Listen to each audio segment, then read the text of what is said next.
Node.js를 이용해서 서버 구축에 대한 세미나를 이제 진행을 할 거고요. 그래서 오늘은 아주 기초적인 거에 대해서 진행을 할 거고, 서버에 대한 이해부터 한번 알아보고 시작을 할 겁니다. 일단은 서버란 무엇인가에 대해서 가장 간단하게 짚어보고 갈게요.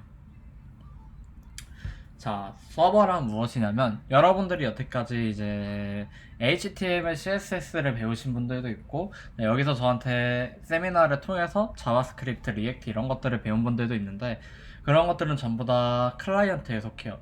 사용자들이 사용을 하는 이제 UI 프로그램, 즉 웹사이트, 어플리케이션, 뭐 게임이 될 수도 있고, 이런 것들을 전부 다 클라이언트라고 하고요. 그다음에 이제 사용자가 직접 접근하는 것이 아니라 단순히 데이터를 가지고 있고 클라이언트가 필요한 데이터를 내려주는 서버라는 게 있습니다. 그래서 서버를 왜 사용하냐에 대해서는 이제 A라는 사람과 B라는 사람이 통신을 하려면은 기본적으로 두 사람이 연결이 되어 있어야겠죠. 예를 들어 제가 여기 있는 그 남경이라는 친구랑 카카오톡을 하고 싶으면은 그 두 사람이 연결이 돼 있어야 될 거예요. 자, 제가 이제 카카오톡을 하고 싶으면은 두 명의 사람이 이렇게 연결이 돼 있는 상태가 되어야 합니다. 당연하겠죠? 어떠한 이제 양측 간의 어떠한 이미지라던가 사진이라던가 동영상이라던가 텍스트 이런 다양한 것들을 넘길 수 있죠. 사진, 텍스트, 이미지 이런 것들을 서로 전달을 하고 받을 수 있어요. 어이구야. 잠시만요.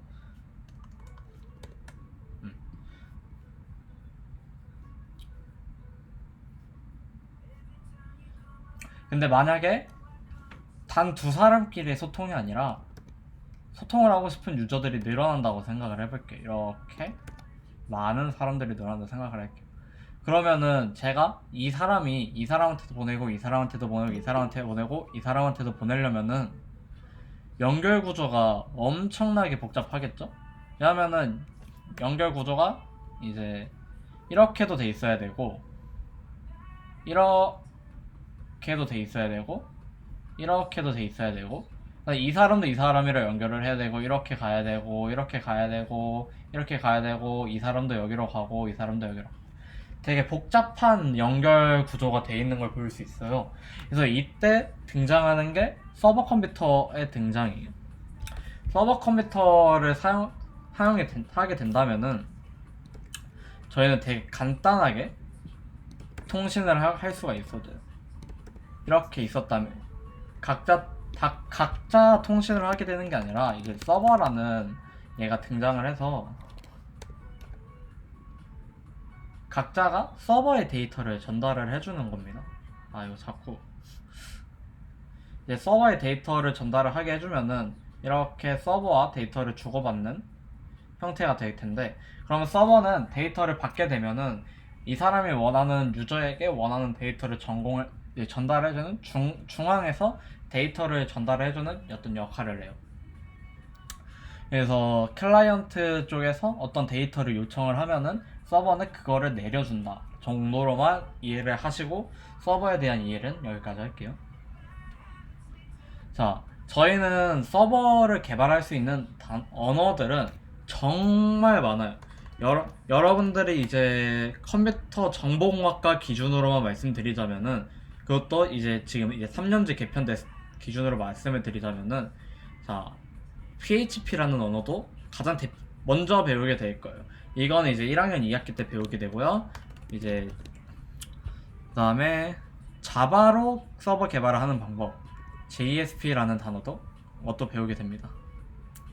그리고 이제 저희가 오늘 배울 Node.js라는 예로도 서버를 구축할 수 있고요. 그 다음에 사람들이 이거를 아실지 모르겠지만 파이썬으로도 서버를 개발할 수 있습니다. 파이썬의 장고라는 언어도 있고요. 그리고 저희 나라에서 그리고 외국에서도 상당히 많은 사랑을 받고 있는 이제 또 다른 자바를 이용해서 서버를 개발하는 방법인 스프링 부트라는 얘도 있어요. 사실 여러분들이 서버를 작업을 하실 때 어떤 언어를 선택하셔도 상관이 없어요. 다만 저희 동아리 1 같은 경우에는 자바스크립트를 중심으로 해서 이제 클라이언트 개발과 서버 개발 두 개를 동시에 목적으로 하는 풀스택을 좀 지향을 하고 있기 때문에 저희는 Node.js를 기준으로 서버 개발하는 법을 배울 겁니다. 자, Node.js 이제 사실 사람들이 되게 많이 착각을 하는 게 Node.js가 이제 서버 언어다라고 생각하시는 분들이 많은데 Node.js는 정확히 말하면은 이런 거예요. 라이브러리나 프레임워크 이런 것들이 아니라 자바스크립트 엔진으로 할 수 있는 런타임이라고 적혀 있는데 그냥 자바스크립트의 좋은 모듈들이 모인 자바스크립트를 되게 좋게 개발할 수 있는 어떤 환경이라고 생각을 하시면 돼요. 그래서 오늘의 첫 번째 저 자꾸 올라가네.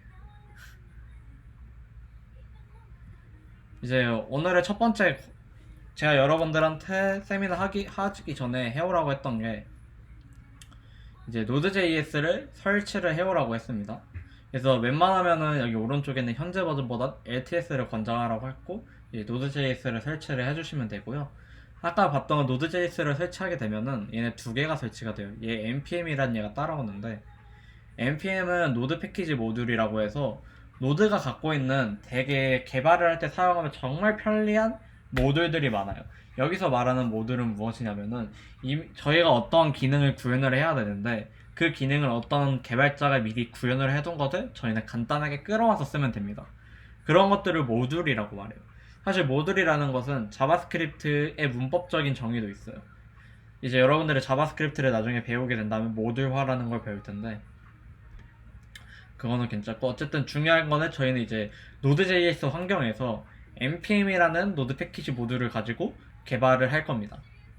자, 근데 Node.js 내에서도 서버를 개발할 때 사용하는 기술을 선택을 할 수가 있어요. 그러면 여기 이제 저희는 이제 Express.js라는 얘를 선택을 할 건데 근데 이제 실제로는 뭐가 더 있냐면 이제 Node.js 내는 Express.js 말고 Nest.js라는 얘도 있고요. 요즘은 이제 Express.js를 만드는 사람이 이제 개발해서 좀 배포가 되고 있는 디노라고 말하는 좀 귀엽게 생긴 이런 얘도 있어요. 하지만 이제 기본적으로 Express.js를 바탕으로 좀 앞서 나가면 좋아서 할 거고 저희 세미나가 아마 원활하게 이어나간다면은 저희는 익스프레스까지 배우고 네스트까지 이어갈 겁니다. 저희는 Node.js 환경에서 npm을 이용해서 익스프레스 모듈을 사용해서 웹 개발을 할 겁니다. 그리고 여기 아래에 있는 것들은 이따 알려줄게요. 자, 그럼 여러분들이 클라이언트를 개발을 해보셨을 거예요. 사실 여기서 안 해보신 분들도 있겠지만 클라이언트를 개발을 하게 된다면은 제가 항상 말하는 클라이언트에서 어떤 작업을 하게 된다면 해야 하는 작업이 세 가지가 있어요. 첫 번째로는 화면 구성을 해야 됩니다. 클라이언트 개발은.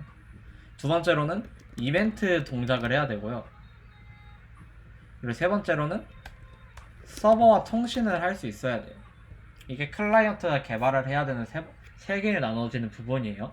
화면 구성은 이제 HTML, CSS 이런 거를 사용하면 되고 이벤트 동작 같은 경우는 이제 온클릭 이벤트 이런 걸 연결하는 거고 서버 통신은 자바스크립트의 이제 내장 통신인 패트를 이용하든 엑시어스 라이브러리를 이용하든 상관이 없어요.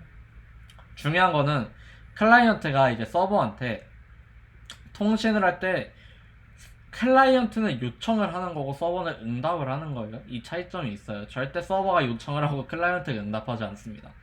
근데 클라이언트가 어떻게 요청을 하냐면은 제가 간단하게 코드를 짰는데 클라이언트는 어디로 어떻게 무엇을 보낼지를 담아서 서버로 보내줘요. 요청을 하게 돼요. 그렇다면 서버는 어떤 걸 하냐면은 서버는 어디에 어떻게 무엇이 들어오면은 어떤 로직을 처리한 후 응답을 내려주겠다라는 역할을 해요. 즉 클라이언트 컴퓨터는 계속 사용자가 이용하는 서비스예요. 저희가 이제 구글, 유튜브 이런 것도 전부 다 클라이언트 웹사이트고요. 서버는 계속 기다리고 있어요. 서버는 계속 기다리고 있고, 여러분들이 로그인을 할 때, 영상을 볼 때, 게시글을 볼 때, 만들 때 등의 어떠한 클라이언트가 요청을 할 때 응답을 해주는 역할을 해준다고 생각을 하면 됩니다. 단순히 응답해줄 때는요, 이제 로그인 성공했어? 아니? 이런 것뿐만 아니라 게시글 만들어줘, 알겠어? 이런 것도 포함이 돼요. 그래서 서버는 또 통신하는 게 하나가 더 있어요. 보통 로직을 생각을 하면은 이렇게 구별이 됩니다.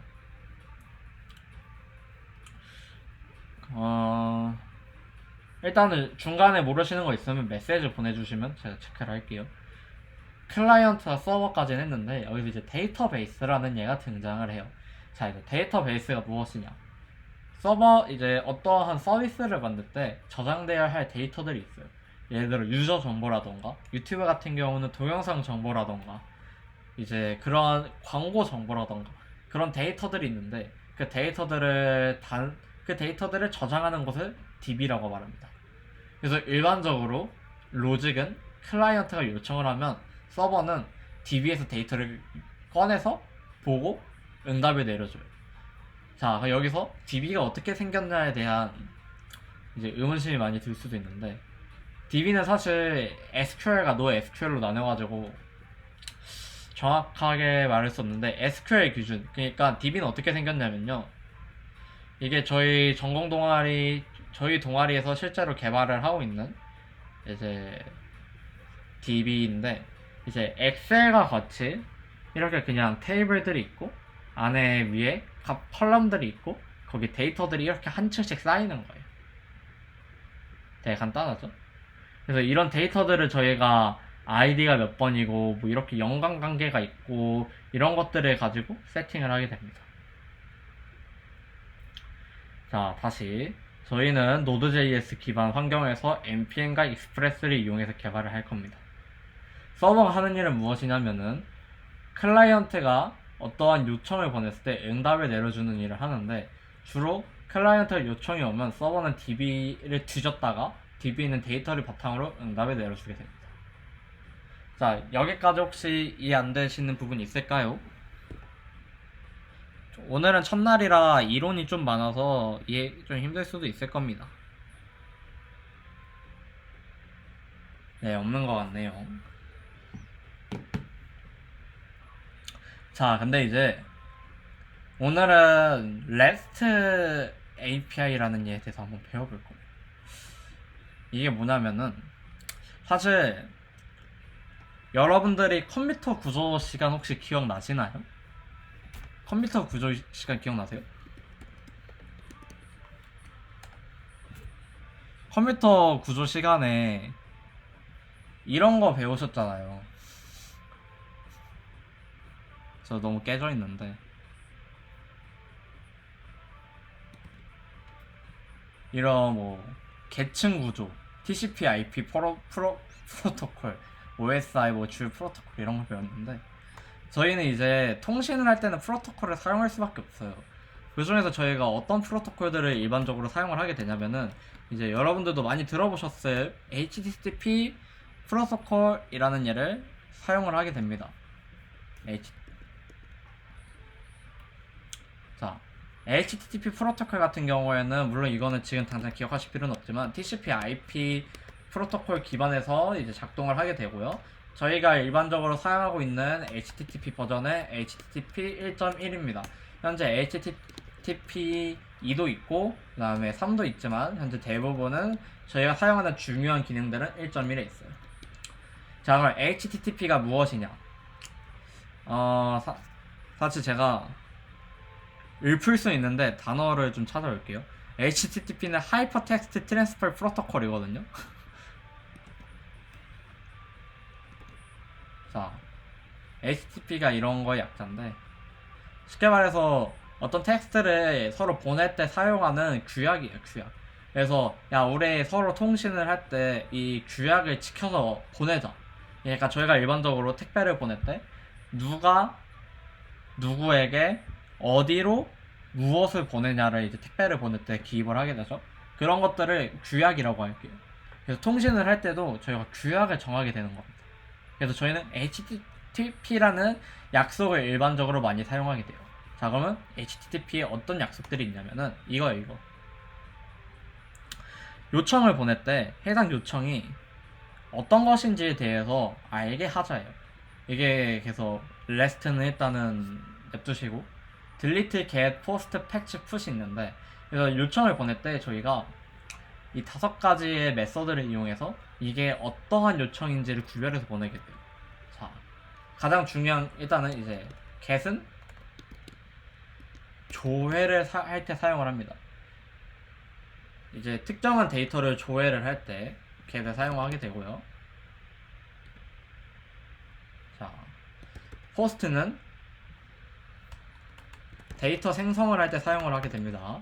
그리고 패치는 데이터 일부 수정, 그리고 put은 데이터 수정, 그리고 delete는 데이터 삭제를 할 때 사용을 하게 됩니다. 여기서 말하는 데이터들은 일반적으로 DB랑 연관이 있다고 생각을 하면 돼요. 저희가 이제 게시글을 보고 싶을 때는 get을 쓰고요. 게시글을 만들고 싶을 때는 post를 쓰고, 게시글을 조금만 바꾸고 싶을 때는 패치를 쓰고, 다 바꾸고 싶을 때는 put, 삭제하고 싶을 때는 delete를 씁니다. 자, 여기까지가 일단은 HTTP에 대한 약간 HTTP와 서버가 어떻게 작동하는지에 대한 기본 지식에 대해서 한번 알려드리겠습니다. 이제 Node.js를 시작을 해보겠습니다. 여러분은 전부 다 이제 VS 코드를 켜주시고요. 자, 이제 VS 코드를 켜게 되시면은 작업하실 폴더를 이제 생성을 할 거예요. 저는 폴더 열기해서 전 develop이라는 곳에 개발 프로젝트들을 정리를 해두는데, 여기다 저는 이제 one back node라는 폴더를 만들겠습니다. 자, 여기서 이제 새 터미널을 열 거예요. 참고로 이제 여기서 제가 무었던 이제 여러 백엔드를 작업을 하실 때는 이 터미널에 대해서 되게 익숙을 하셔야 돼요. 그래서 제가 중간중간에 터미널을 사용하는 명령어도 알려드릴 건데, 그런 거 같은 거 체크하고 기입하시면 좋습니다. 자, 일단은 노드가 있는지 확인하는 방법은 이렇게 노드에 -v를 치게 되면은 현재 컴퓨터에 노드가 있는지 없는지와 있으면은 어떤 버전을 갖고 있는지를 적게 돼요. 그래서 저는 16.15.0 버전을 이제 하고 있는데, 사실 16 이상이면은 그렇게 큰 차이가 없으니까 걱정하지 마시고요. 저희가 노드 프로젝트를 시작을 하고 싶으면은 npm init이라는 명령어를 사용하게 됩니다. init은 initialize의 약자로 초기화하다라는 의미거든요. 그래서 여러분들이 이제 앞으로 개발을 할 때 init이라는 단어를 좀 많이 사용하게 될 거예요. npm init을 딱 치게 되면은 이 패키지 이번에 하는 패키지 이름이 뭐야? 저는 안 적을게요. 버전은 몇이니? 그 다음에 추가로 적을 코멘트는 없어? 그 다음에 이제 주요 파일이 뭐야? 이런 거 물어보고, 그 다음에 테스트 할 때 커맨드 남겨줘, 뭐 이런 거, 길 레퍼지토리 있어? 라고 다 물어보는데 저희 싹 다 무시하고 엔터만 칠게요. 자, 그렇게 되면은 여기 보이는 package.json 이라는 파일을 생긴 걸 볼 수 있어요. 이제 노드를 이용한 프로젝트를 진행을 할 때는 이 package.json이 정말 중요한 파일입니다. package.json에는요, 이제 해당 프로젝트 이름과 버전, 그리고 이제 중요한 파일, 그리고 명령어를 작성을 할 수도 있고, 저희가 이제 자바에서 임포트 모듈을 해오는 것처럼 이제 Node.js에서는 그 모듈을 설치한 다음에 이제 임포트를 해오는데, 그 모듈에 대한 정보도 여기가 싹 다 기입이 돼요. 그래서 해당 프로젝트를 시작을 할 때는 package.json을 먼저 확인해 보는 게 되게 중요해요. 절대 주면 안 됩니다. 자, 어떤 걸 할 거냐면 여기다가 이제 index.js라는 파일을 저희 만들 거예요. 그리고 express라는 이제 모듈을 사용할 거기 때문에 명령어를 사용해서 npm을 사용해서 express를 설치를 해줄 겁니다. npm install express라는 명령어를 이렇게 사용해서 여기 터미널에다가 입력을 하시게 되시면요, 이제 설치가 돼요. 설치가 되면은 package.json에 여기 디펜더시, 의존성의 익스프레스가 추가된 걸 볼 수 있어요.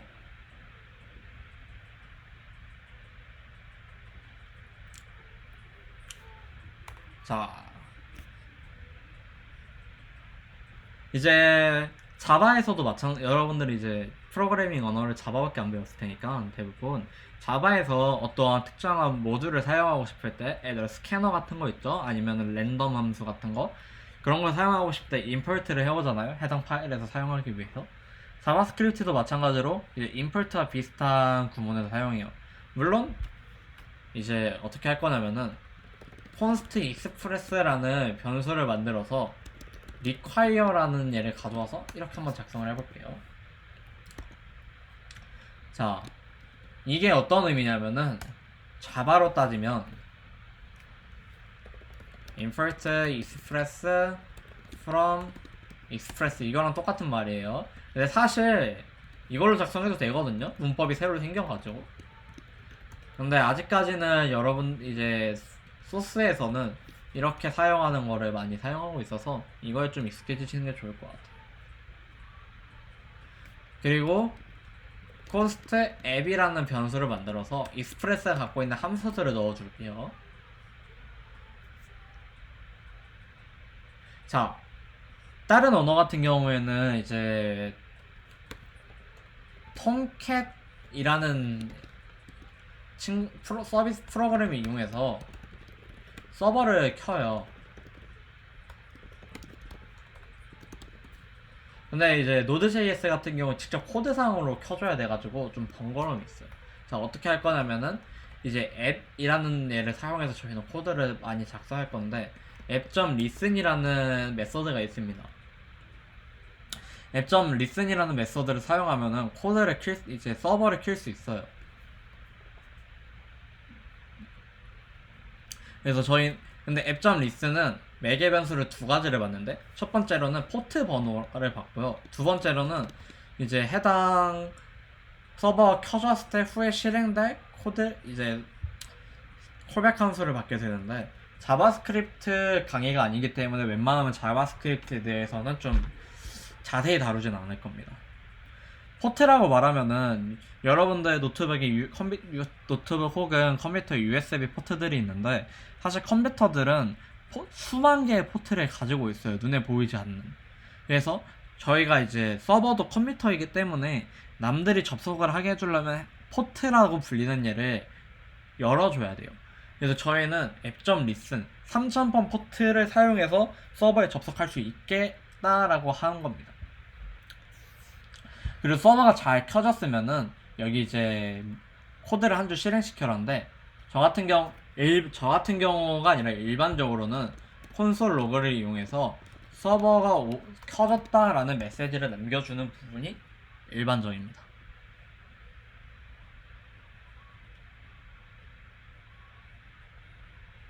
그리고 이제 여기까지 작성을 했으면 여러분들의 첫 서버를 이제 실행을 해볼게요. 여기다 이제 node index.js라고 실행을 해볼게요. 노드로 index.js 파일을 실행한다는 의미입니다. 엔터 치면은 자 서버 on 이라는 명령어가 뜨죠. 자, 여러분들은 드디어 처음으로 여러분들의 서버를 만들게 된 거예요. 근데 이게 여러분들 컴퓨터에서 만든 서버이기 때문에 남들이 접속하긴 힘들고 여러분들 로컬에서 작업한 놈들은 이제 로컬에서 접속할 수 있어요. 그래서 얘 주소는 로컬호스트 3000번이 되게 되는데 일단 여기까지 하시는 걸로 하고 시간 드릴게요. 11시 5분까지 여기까지 하시는 걸로 하고요. 하신 분들은 점을 찍어서 채팅 메시지로 올려주세요.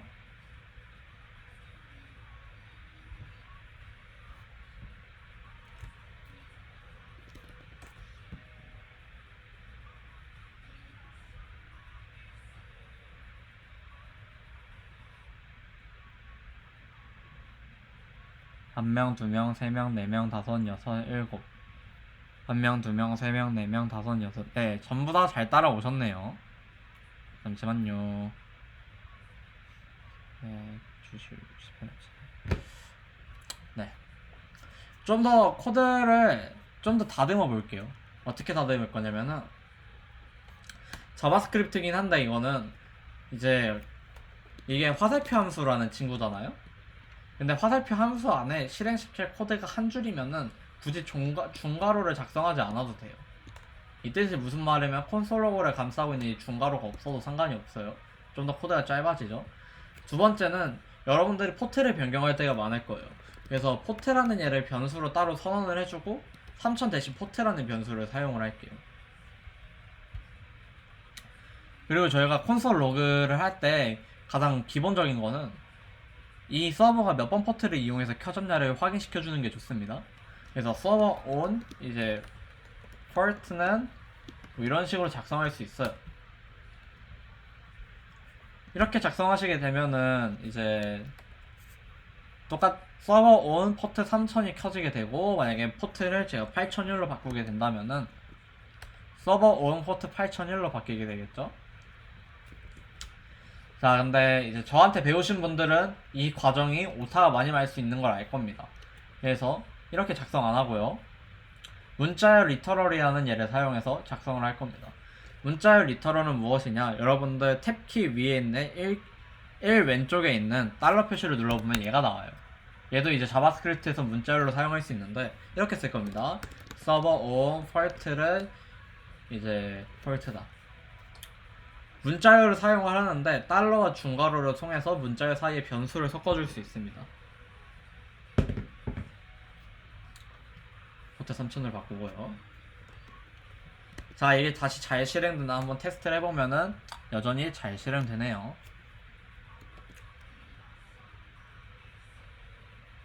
자, 그리고 여러분들이 이제 처음으로 요청을 받을 준비를 해볼 거예요. 요청을 받을 때는 중요한 게 있어요. 이제 클라이언트는 이제 URL과 메소드와 데이터를 쏠 거예요. 그러면은 서버는 URL에 어떤 메소드가 들어오면 이 코드를 실행시키겠다라고 준비합니다. 자, 이게 무슨 의미인지 한번 볼까요? 예를 들어 이제 예시를 한번 자, 상황을 클라이언트가 로컬호스트 3000번, 즉 저희의 기본 주소에 get으로 데이터를 쏠 거예요. 그건 저희는 이제 어떻게 할 거냐면 익스프레스를 이용해서 개발하는 거기 때문에 익스프레스 함수를 갖고 있는 앱을 사용할 겁니다. app.get을 사용해 줄 겁니다. 이렇게 하면은 해당 이제 서버에 get 반응이 들어올 때를 저희가 감지해낼 수 있고요. 매개 변수가 두 개를 받는데 첫 번째 매개 변수는 경로고요. 두 번째 매개 변수는 이제 어떤 함수를 실행시킬 거냐예요. 이게 Node.js, 특히 Express.js의 가장 기본적인 형태예요. app.get pass 콜백 함수. 자, 이 pass 같은 경우는 저희 현재 주소가 기본적으로 이렇게 돼 있어요. 여러분들 지금 주소를 키시면은 기본적으로 이런 주소가 돼요. http localhost. 사실 이 부분은 이제 URL이 맞긴 한데 중요한 거는 얘는 공통이고 그 뒤에 붙는 놈들이 중요하거든요. 거기다 이제 뭐 API를 추가할 수도 있고 로그인 이렇게 얘네가 중요해요. 그래서 기본적으로 이 서버 3000이라고 인식을 하기 때문에 이 슬래시 하나만 찍어두면은 기본적으로 이 주소가 http localhost 3000으로 잡혀요. 그래서 저희는 단순하게 로컬호스트 3000에 갯반응 보낸 얘를 이렇게 캐치해낼 수 있습니다. 자, 어떻게 그다음 뭘 캐치할 거냐면은 rs 그리고 여기서 이제 중요한 게 하나 있어요. 뭐냐면은 여기 보면은 리퀘스트랑 리스폰스라는 단어가 나오죠. 이게 되게 중요합니다. 다른 개발에서도 있는데 이게 리퀘스트가 있고요. 리스폰스가 있습니다. 자, 여러분들이 저보다 영어를 잘하실 거예요. 리퀘스트는 요청이고요. 이제 리스폰스는 응답이에요. 그래서 각각 요청을 보내거나 요청을 받을 때 관련된 기능들은 얘가 갖고 있을 거고요. 응답을 받거나 응답을 보내줄 때는 얘가 갖고 있을 겁니다, 기능을. 근데 일반적으로는 리퀘스트 리스폰스를 다 적어줘도 좋아요. 근데 코드가 길어지겠죠? 그래서 좀 짧게 씁니다. 여기다가 원래 이제 여기다가 리퀘스트랑 리스폰스 이렇게 적어줘야 돼요. 근데 너무 길잖아요. 그래서 일반적으로 REQ, RES로 나눠서 적어요. 그래서 아까 말했듯이 REQ는 요청에 관련된 데이터를 처리할 수 있고 RES는 응답에 관련된 거를 처리할 수 있으니까 저희는 로컬호스트 3000에 겟반응이 들어오면은 데이터를 내려줄 거예요. 응답을 보내는 거 RES를 사용할 거고요. RES.JSON이라는 얘가 있습니다. 아니다, JSON 말고 일단 send를 쓸게요. 그래서 hello node.js라고 찍어볼게요. 자, 하신 분들은 서버를 껐다 다시 켜야 돼요. 코드를 수정했으면은 서버를 껐다 다시 켜야 되는 좀 번거로움이 있습니다. 그래서 서버를 다시 껐다 켤게요. 자,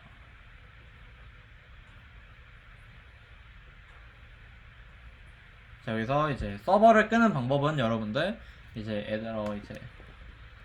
노드 인덱스.js 이렇게 서버가 켜져 있으면은 맥북이든 윈도우든 컨트롤 C를 누르면 끌 수 있어요.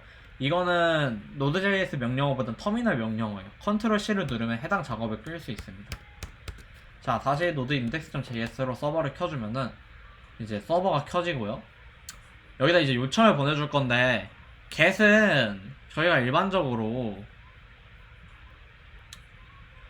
웹사이트에다가 접속을 하는 게 get이에요. 이게 여기다 치는 게. 그래서 로컬호스트 3000에 치게 되면은 여기 hello node.js가 떠야 됩니다. 여기까지 한번 해보는 거 3분 드릴게요. 다 하신 분들은 마찬가지로 점 찍어주시면 됩니다.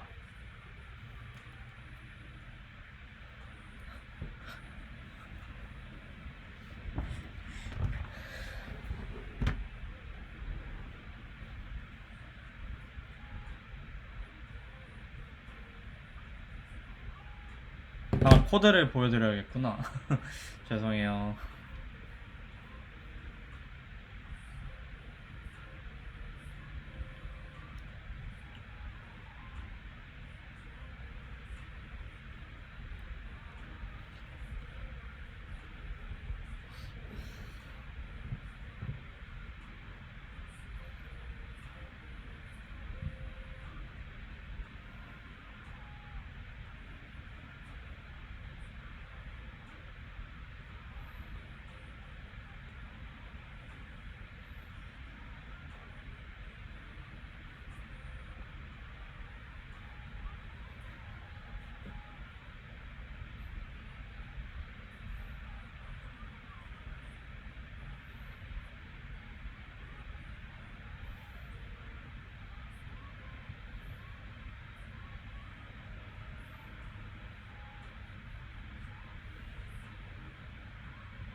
네, 좋습니다. 자, 여러분들은 드디어 이제 서버를 직접 작동도 해보고 요청도 해봤어요. 자, 근데 코드를 껐다 킬 때마다 코드를 수정할 때마다 서버를 껐다 켜야 되는 게 귀찮잖아요. 그래서 그런 귀찮음을 해결해줄 모듈이 있어요. 자, 어떤 모듈이냐면은 이제 노드몬이라는 아주 천사 같은 모듈이 있습니다. 얘가 없었으면 저 노드.js 때려쳤을 거예요. 자, 이제 마찬가지로 npm install nodemon이라는 명령어를 사용해서 설치를 할 거예요. 자, 서버 꺼주시고요. 이렇게. 자, 이렇게 설치를 하시면은 여기 package.json 들어가면요, 노드몬이 추가가 돼 있어요. 근데 저희가 이제 명령을 하나 추가할 거예요. 여기 스크립트 보이죠? 여기 스크립트는 저희가 이제 npm 명령어를 만들 수 있어요. 예를 들어 저희가 지금 여기다가 npm run test라고 치면은 이 코드가 이 부분이 실행이 돼요. 그래서 저희는 start라는 명령어를 만들 건데 여기다가 이제 nodemon index.js라고 적을게요.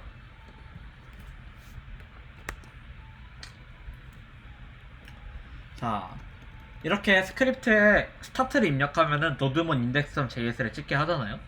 그러면은 이제 npm run start를 명령어를 사용해서 이 키워드를 발동을 시키는 거예요. 근데 이제 노드.js에서는 저도 이유는 모르겠으나 start라는 명령어만 유일하게 run이라는 키워드를 제외해도 상관이 없습니다.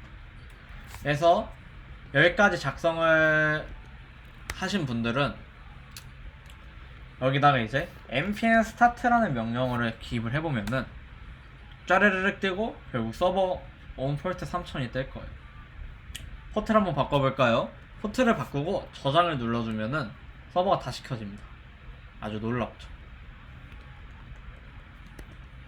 좋습니다.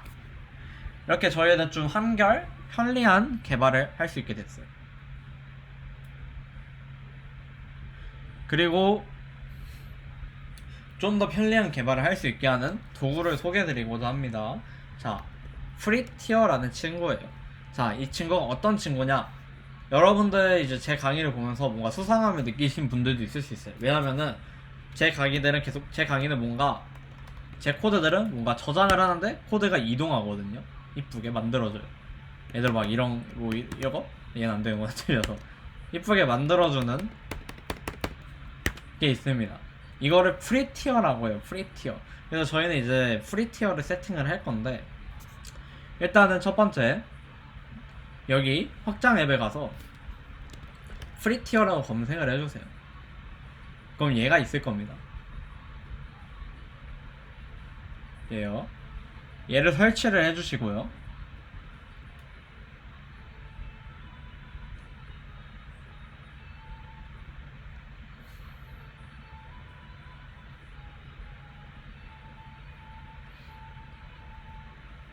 그래서 이 프리티어를 설치해 주시면 됩니다.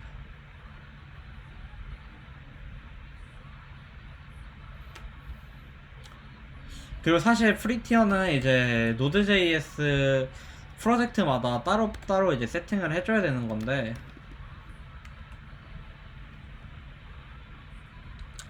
이제 VS 코드에만 적용을 할 수도 있어요. 그냥 VS 코드 자체. 근데 저희는 좀 더 제대로 가르쳐야 된다고 좀 생각을 하기 때문에 모듈 사용법을 익혀볼게요. 이제 프리티어도 마찬가지로 npm install 프리티어라는 명령어로 설치를 할 거예요. 근데 서버가 이미 켜져 있잖아요. 그래서 이것도 꺼야 되기 귀찮으니까 이렇게 터미널 하나를 더 켜서 여기다가 입력하는 걸로 할게요.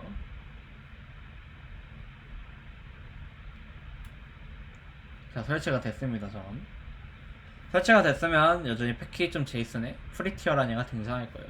자, 여기서부터는 코드가 조금 길어질 수 있어요. 저는 이제 외우긴 했는데 여러분들은 따라치기가 좀 힘들 수도 있으니까 이거 왜 렉 걸렸지? 잠시만요.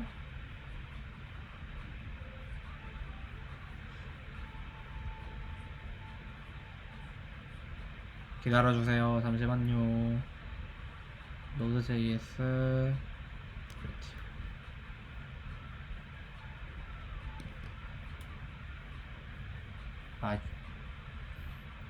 제가 지금 서버 단톡방에 올렸고요. 제가 올린 거를 그거 참고하면서 보시면 돼요. 자, 폴더를 .vs code라는 폴더를 만들고 그 안에 settings.js를 만듭니다.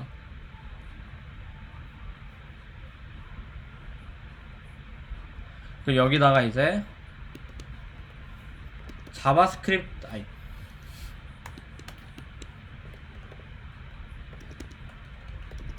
자바스크립트 언어를 적용을 시킬 거고요.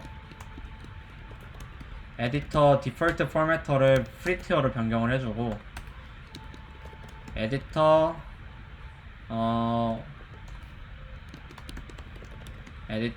onSave를 true로 바꿔줍니다.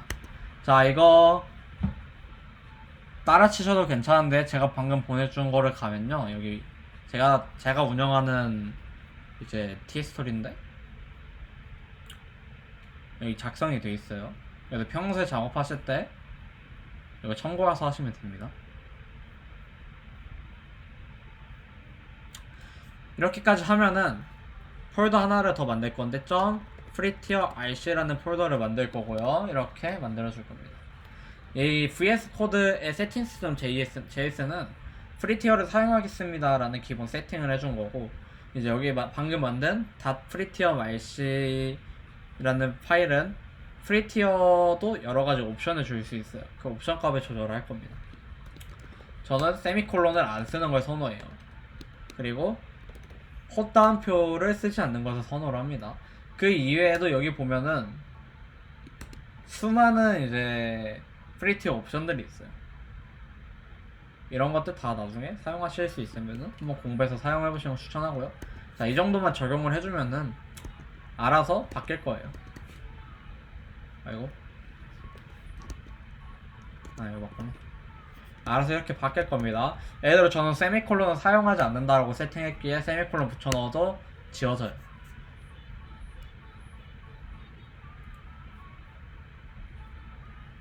자, 여기까지 18분까지 한번 해볼게요.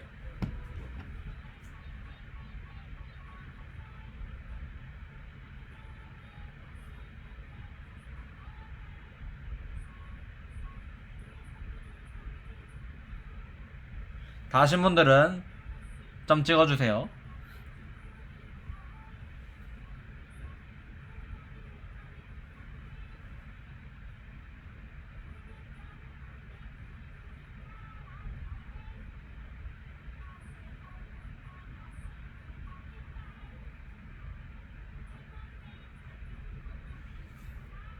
setting.json 파일은 vscode라는 폴더를 만들어서 그다음 settings.json입니다. setting.json이 아니고요. settings.json이에요.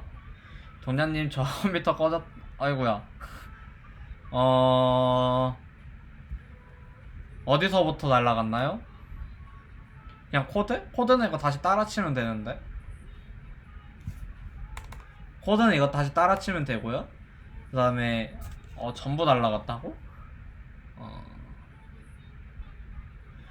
일단은 사실 프리티어는 그렇게 중요하지 않으니까 여태까지 했던 거 따라 해서 최대한 빠르게 npm init 해주고 익스프레스랑 노드모 설치해주고 이 코드 작성해주세요.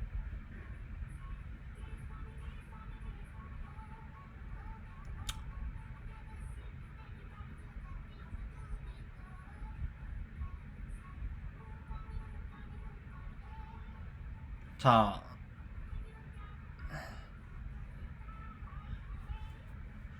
프리티어에 세팅하는 건 사실 개발할 때 편리함을 위해서 이제 가독성을 좋게 만들고 뭐 개발할 때 영향을 주는 건 아니니까 코드에 여기까지 하는 걸로 하고, 이제 더 자세한 거 알고 싶으면은 제가 공유해드린 그거 티스를 확인하시면 제가 적어놨어요. 그거 확인하시면 될 것 같습니다. 자, 오늘은 이제 바디펠저라는 모듈까지 배우고 세미나를 마치려고 해요. 이제 바디펠저라는 모듈이 있어요.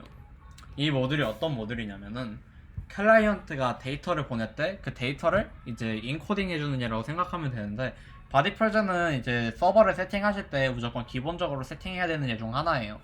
그래서 저희는 npm install 바디펠저를 한번 해볼까요? 아이고야. 자, 바디펠저를 설치를 해줍니다. 그리고 여기서 위에서 마찬가지로 const 바디펠저는 require 바디펠저를 잡아줍니다.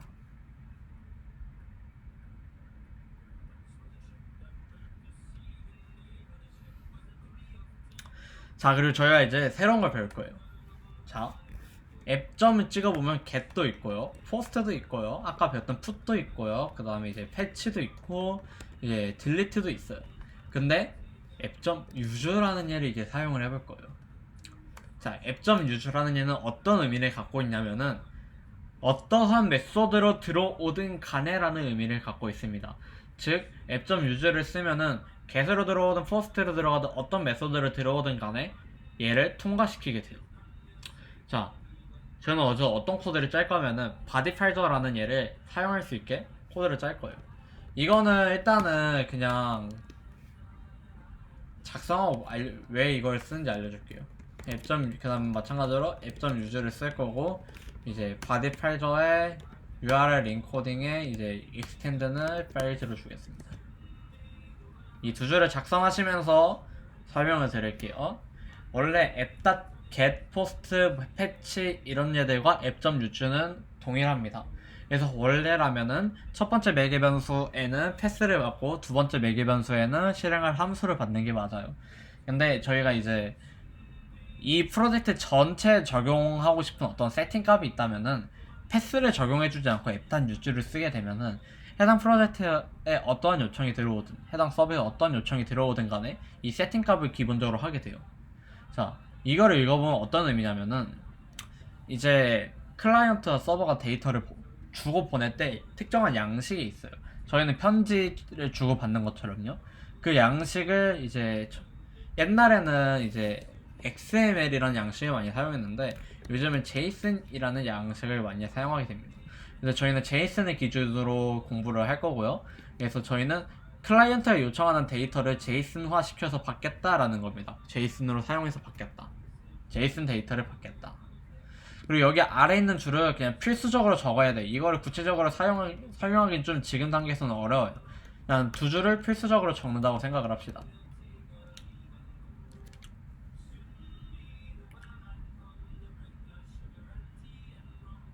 자, 바디 파이저는 데이터를 받기 위한 거잖아요. 그래서 get이 아니라 post를 작성할 거고요. 같은 경로에도 상관없어요. REQ, RES 똑같은 이걸 한번 작성해 줍니다. 작성을 해줍니다.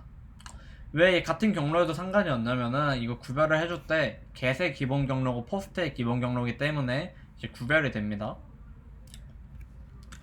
그리고 프론트가 데이터를 보낼 거예요. 프론트가 데이터 보낸 것을 어떻게 추출을 할 거냐면요. 이렇게 추출 한번 해볼까요? 프론트가 예를 들어 저희가 이제 로그인이라고 생각을 하고 아이디랑 패스워드를 보냅니다. 그래서 req.body 이렇게 한번 코드를 작성할 거예요. 자, 클라이언트 쪽에서 데이터를 보내게 되면은 request 객체의 body 안에 데이터가 들어가게 돼요. 그래서 사실은 이렇게 작성하는 게 아니라 정확한 표현으로는 const id는 req_body.id고 const password는 req_body.password 이렇게 저장하는 게 맞아요. 근데 이렇게 작성을 하게 되면은 이제 자바스크립트 ES6 문법 중 하나로 req.body에 갖고 있는 속성값인 id랑 패스워드를 추출해서 각각으로 변수를 선언할 수 있게 됩니다. 이거에 대해서는 이제 Node.js 강의이기 때문에 구체적으로 설명하진 않을 겁니다. 그냥 이렇게 하게 되면은 각각 req.body.id를 id에 넣고 req.body.password를 패스워드에 넣는 생각할게요. 그리고 이거를 콘솔로그 id랑 패스워드 콘솔로그를 각각 찍어 볼 거예요.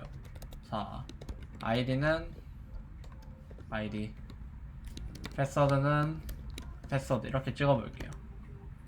자, 포스트 반응이기 때문에 아까 저희가 URL을 입력한 방식으로는 포스트 반응이 일어날 수 없어요. 그래서 제가 사전에 말씀드렸던 포스트맨이라는 예를 이제 사용을 해볼 겁니다. 따다단 포스트맨. 자, 포스트맨 같은 경우에는 서버 개발자는 클라이언트 개발자가 아니기 때문에 저희가 개발한 서버에 요청을 보낼 수가 없어요. 그래서 그 요청을 보내주고 테스트를 해줄 수 있게 하는 게 포스트맨입니다. 그래서 포스트맨은 이렇게 해서 요청을 보낼 수 있어요. 주소에 어떤 메소드에 어떤 데이터를 보낼 것인지를 이제 보낼 수 있게 되고요. 그래서 저희는 포스트죠. 그리고 로컬호스트입니다. 로컬호스트의 3000번 포트죠. 여기에 데이터를 원래 여러분들 이렇게 돼 있을 거예요. 바디 눌러주시고 로우 눌러주시고 제이슨 눌러주셔야 됩니다. 데이터를 저희가 아까 아이디를 받는다 했잖아요. 아이디를 보낼 거고 그다음에 이제 패스워드를 보내준다고 합시다. 1, 2, 3, 4 이렇게.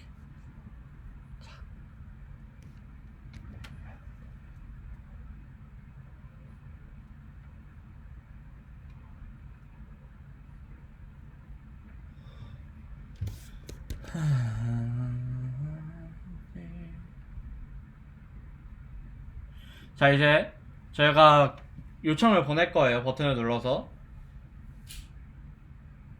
샌드를 땅 누르면은 콘솔 로그에 찍힌 걸 볼 수 있어요. 자, 콘솔 로그에 찍혔다는 의미는 자, 여기 클라이언트에서 보내준 어드민과 1, 2, 3, 4 데이터를 서버에서 잘 추출했다고 알 수 있어요. 그래서 저희가 일반적으로 로그인 로직이 어떻게 되냐면은 이렇게 아이디랑 패스워드 값을 클라이언트가 받은 것을 변선에 저장을 하고 이게 DB에 있나 없나를 이제 DB에 있나 없나를 확인합니다. DB에 있으면 OK를 보내주고 없으면 fails를 보내준다 생각하면 돼요. 자, 근데 저희는 지금 당장 DB 연결은 좀 나중에 배울 거기 때문에 가상 DB를 만들 거예요. 여기다 이제 const user라는 배열을 만들 거고 여기 안에 이제 id는 admin, 패스워드는 1234라는 데이터를 갖고 있는 얘가 있을 겁니다.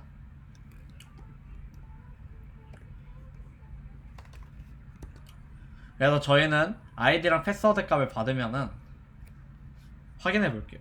만약에 이제 이거 바꿔야겠다. 이렇게 바꿀게요. 만약에 사용자가 보내준 아이디 값과 그 다음에 DB에 저장되어 있는 아이디 값이 같고 만약에 사용자가 보내준 패스워드 값과 유저가 갖고 있는 패스워드 값이 같다면은 그리고 아니라면 처리를 해줄 수 있어요. 자, 봅시다. 자, 사용자가 보내준 아이디가 맞고 패스워드가 맞아요. 여기죠. 여기는 이제 RES send로 true를 보내주는 겁니다.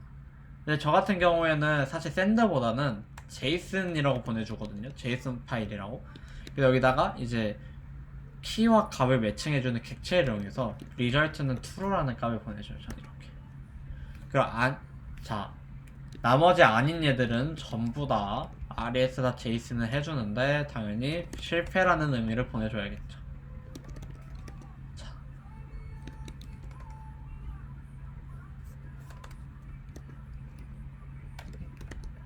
자, 다시 한번 해볼까요, 이제? 원래 저희가 이제 DB에 저장되어 있는 아이디와 패스워드가 어드민하고 패스워드가 1, 2, 3, 4입니다. 저희가 근데 실수로 비밀번호로 1, 2, 3, 4, 5를 보냈어요. 로그인 보내주면은 실패했다고 서버가 응답을 내려준 겁니다. 왜냐면 1, 2, 3, 4거든요. 이제 제대로 이제 서버가 이제 클라이언트가 보내주게 되면은 로그인 성공했다라는 이러한 데이터를 내려주게 돼요. 자, 이게 기본적인 로그인 코드예요. 여기까지 한번 따라 해보시는 걸로 하고 제가 3분 드릴게요. 31분까지 하시고 하신 분들은 점 찍어주시면 됩니다. 참고로 그 세미나는 전부 다 녹화하고 있어가지고 제가 그 유튜브에 올려서 여러분들한테 공유해 드릴 거예요. 그리고 제 TS토리 확인해 보시면은 사실 내용들이 다 있을 겁니다. 근데 노드.js는 좀 없긴 하겠지만 제가 최대한 많이 작성을 해둘게요.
막혔으면은 메시지 남겨주세요. 다들 점이 안 올라오네.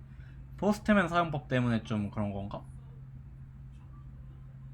해림이 점, 주만이 점. 두 분은 네, 화이팅. 저한테 다 미리 배우신 분들. 아, 포스트맨 회원가입. 포스트맨은 서버 개발자는 많이 사용을 해야 됩니다. 네, 점.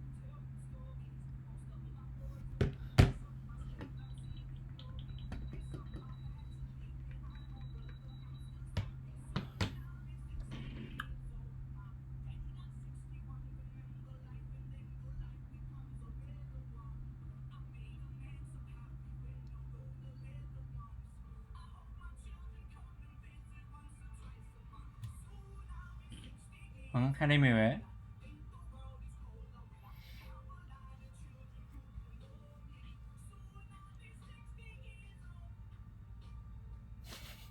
뭘 잘못한 거야?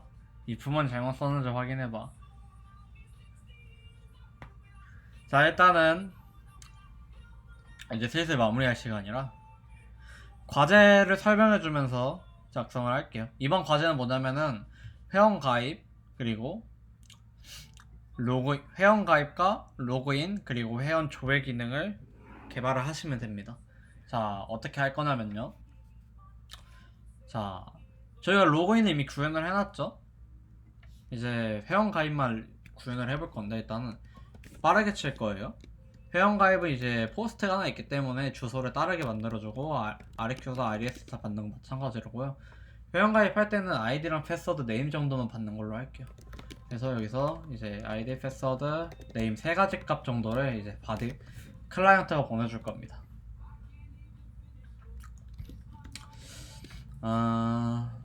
그리고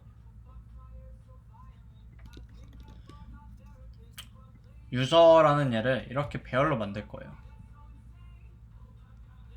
유저가 아니라 유저 리스트겠죠?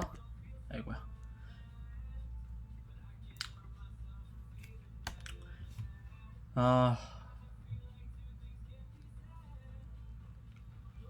그리고 새로 만들 겁니다. 콘스트 유저는 이런 식으로 만들게요. 아이디, 패스워드, 네임을 갖고 있는 얘로 이렇게 만들 겁니다.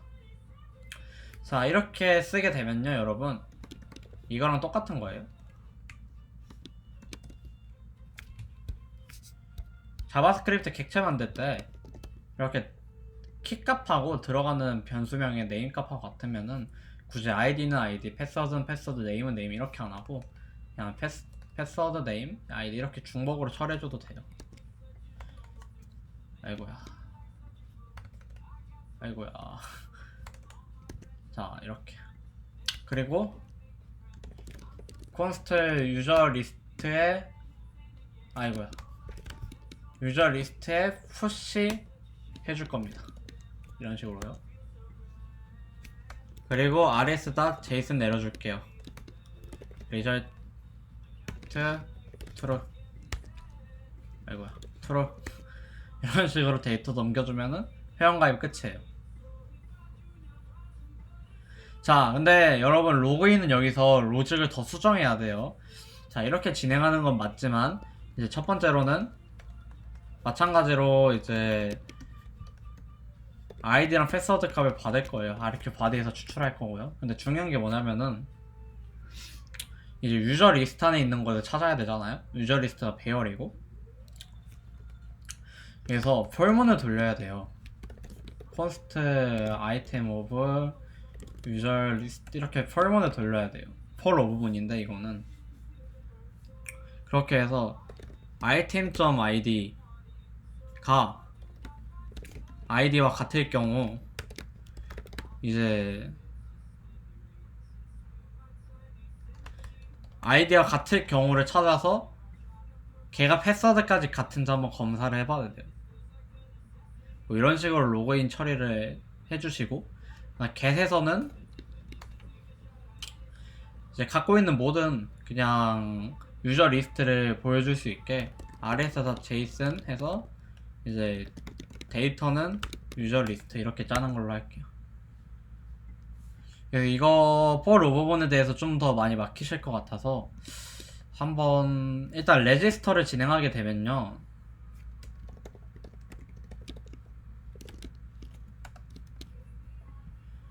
이거 배열에 푸시하는 거는 자바스크립트 문법이라 딱히 알려드리진 않을 거예요. 그래서 여기다가 이제 레지스터에다가 id 패스워드 이제 아이고, 네임을 갖고 있는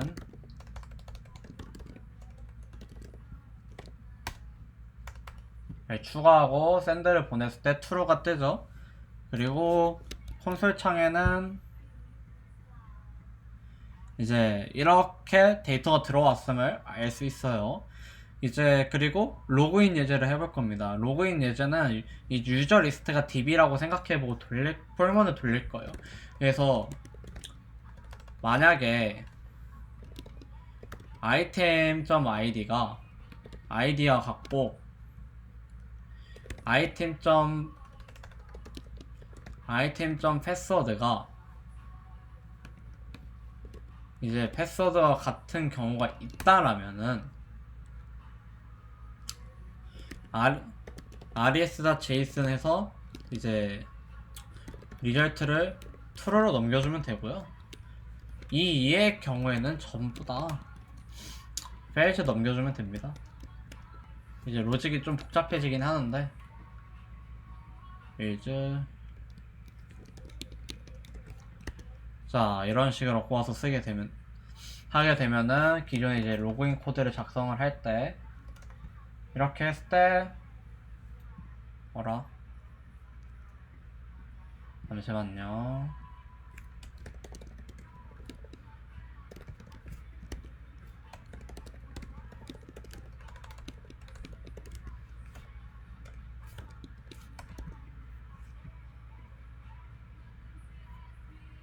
이거 데이터가 날라가네. 음.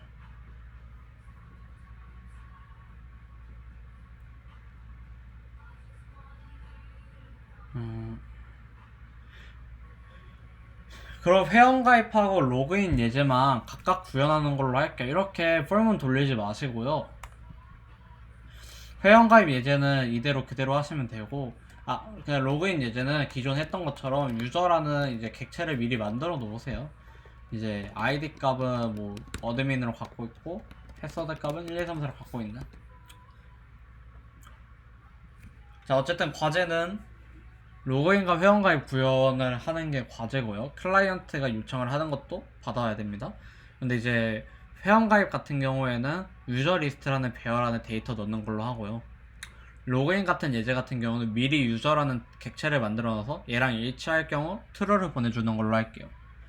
과제 제출 방식은 제가 이제 노션에 적어 두겠지만 각자의 GitHub 레퍼지토리를 파서 제출을 하는 방식으로 진행을 할 겁니다.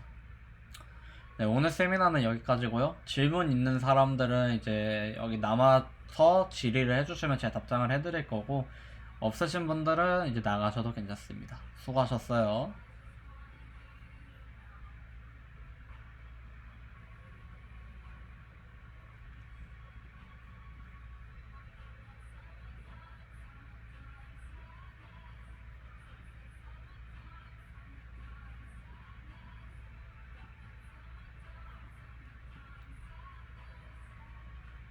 네, 수고하셨어요. 다들 질문이 있어서 남아 계신 건가요?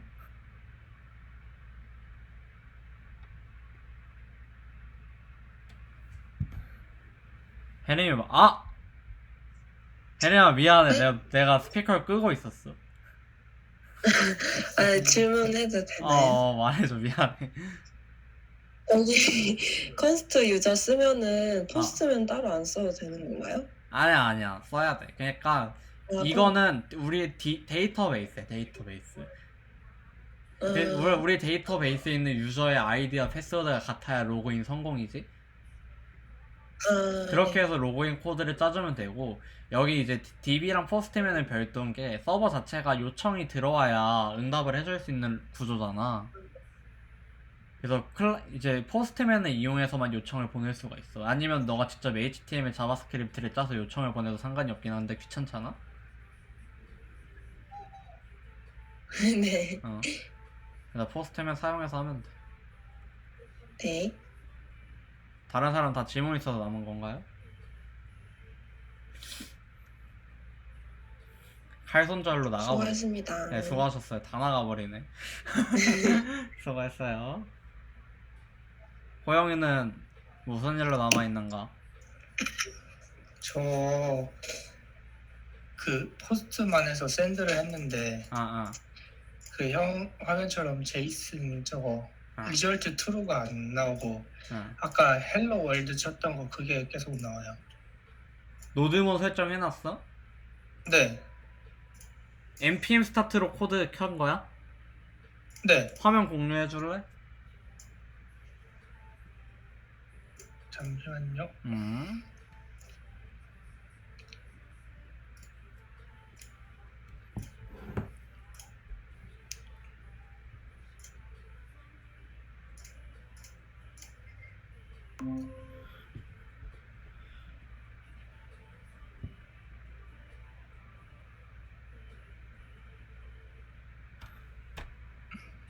보이시나요? 응. 이것도 보이나요? 코드를 보여줘야지. 네. 아, get이잖아, 호영아. 보면은, 포스트로 바꿔야지. 응. 에러 뜨네. 너가 뭐 잘못했어, 이런 거. 저 슬래시 하나 달려있는 게 문제가 아닐까? 아, 저건 상관없을 어디요? 것 같은데. 잠시만, 코드 한번 보여줄래, 코드? 지금 에러 엄청 많이 떴지. 보면은 캔나 어세스 아이디를 찾을 수 없대, 이니셜라이즈에. 그래서 포스트를 보면은 콘솔러가 아이디 패스워드를 아이디 패스워드 하기 전에 작성을 해버리면은 그 아이디가 뭔지 찾을 수가 없지. 아, 요거요. 아.